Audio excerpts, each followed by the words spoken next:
مجھے اپنی زندگی میں قاری عبدالباسط عبدالصمد کے ساتھ 1 مہینہ گزارنے کا موقع ملا امریکہ میں. وہ قرآن مجید کی تلاوت کرتے تھے اور میں کبھی اردو کبھی انگلش اس سے متعلقہ کچھ بیان کر دیتا تھا. مجھ سے بہت محبت کرتے تھے. وہ میرا نام نہیں لیتے تھے، انہوں نے میرا نام رکھا ہوا تھا رجل صالح. ہمیشہ پوچھتے تھے این رجل صالح. نماز پڑھانے کا وقت آتا میں انہیں کہتا جی کہ آپ نماز پڑھائیں.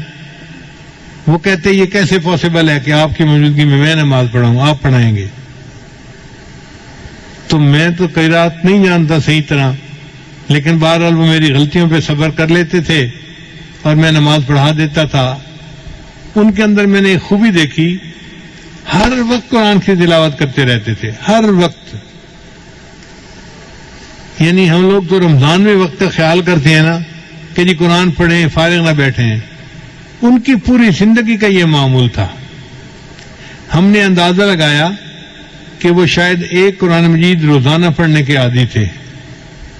ان کے بیٹے سے ہم نے پوچھا، اس نے کہا جی ابو تو ہر وقت بیٹھے قرآن پڑھ رہے ہوتے ہیں، امی کوئی بات پوچھتی ہے تو وہ تلاوت کو ایک جگہ روک کر جواب دیتے ہیں، پھر پڑھنا شروع کر دیتے ہیں. امی کہتی ہے ان سے تو بات کرنے کا مزہ ہی نہیں ہے، جواب ہی نہیں دیتے صحیح طریقہ سے.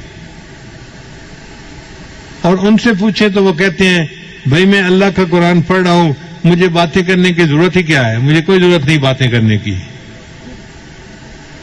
ہم دن رات کے کسی بھی حصے میں جب گئے ان کو ملنے کے لیے، ہم نے دیکھا کہ وہ بیٹھے قرآن پڑھ رہے ہیں. میں نے اپنی زندگی میں اتنا قرآن پاک پڑھتے بہت کم لوگوں کو دیکھا ہوگا. ایک بات مجھے اکثر جو ہے وہ پریشان کرتی تھی کہ اگر نیکی ان کی طبیعت میں اتنی ہے، کوئی فالتو بات نہیں، کوئی دنیا کی بات نہیں، سیاست کی بات کرو تو وہ ایسے بونگے بن کے بیٹھے ہوتے تھے جیسے پتہ ہی نہیں ان کو کیا ہو رہا ہے، کوئی دلچسپی تھی نہیں. تو یہ داڑھی کیوں مونڈتے ہیں؟ تو بعد میں انہوں نے کہا کہ علماء جو مصر کے ہیں ان کو ایک علمی مغالطہ ہے. وہ داڑھی کو سنت نہیں سمجھتے یا واجب نہیں سمجھتے جس طرح ہم سمجھتے ہیں. وہ سمجھتے ہیں کہ داڑھی اس لیے رکھی جاتی ہے کہ مرد اور عورت کے درمیان فرق ہو سکے، دیکھنے سے پتہ چلے یہ مرد ہے اور جس کی داڑھی نہیں یہ عورت ہے. چنانچہ مصر کے علماء کو آپ دیکھیں گے تو وہ داڑھی اور مونچھ اکٹھی کبھی نہیں مونڈیں گے. کوئی عالم آپ کو ایسا نہیں ملے گا جو مونچھ بھی مونڈتا ہو اور داڑھی بھی مونڈتا ہو.